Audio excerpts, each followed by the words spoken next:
I want to switch to the budget. The March general fund collections exceeded expectations by what, Matt? About $95 million. Yeah. That's a pretty good month, the best one we've had in a while. It's a nice month.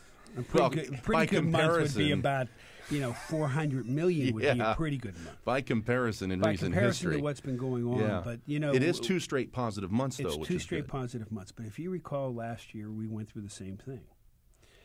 In fact, at about this time, people were saying, well, you got $700 million more. Mm-hmm. And I told everybody, be careful. Mm-hmm. Don't think that way. Don't go spending money we don't have. We are still behind in our revenues for this year, behind the projections. And so I want to caution everybody who starts thinking, well, this is better. We're going to be able to put money here, money there. We have to wait and see where it is. I've talked with some of the leaders.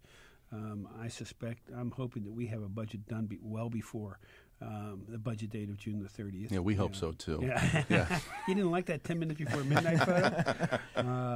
That's going to be a classic, I think.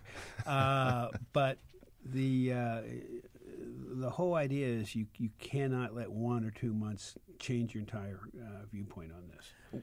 When we talk about the June 30th deadline, we want to have a budget done on time, of course, the second one in a row.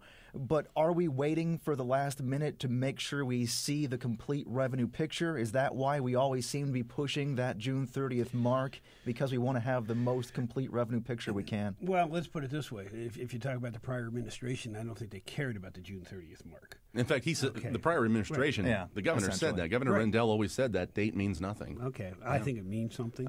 So do I. And in conversations I've had with a couple of the leaders, obviously we want to see April's numbers, so it'll give us a better idea.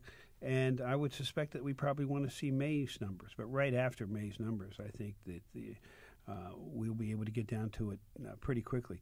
If you take a look at it, last year was difficult because we had to close a gap of $2 billion.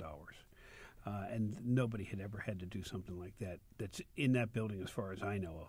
And certainly I've never had to do something like that. This year, we know what it is. It is a shortfall still at this point in time. But we know what it is. We know we don't have too many places to go and cut. 40% of the budget is education. 38.9% of the budget comes out of the Department of Welfare. So that doesn't give you a lot in everything else that everybody wants us to do.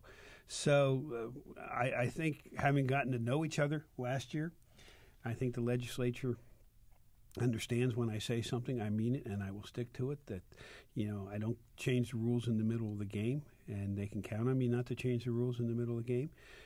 So the discussions, I don't think, will be quite as difficult. They're never easy because everybody wants to put money into their favorite area.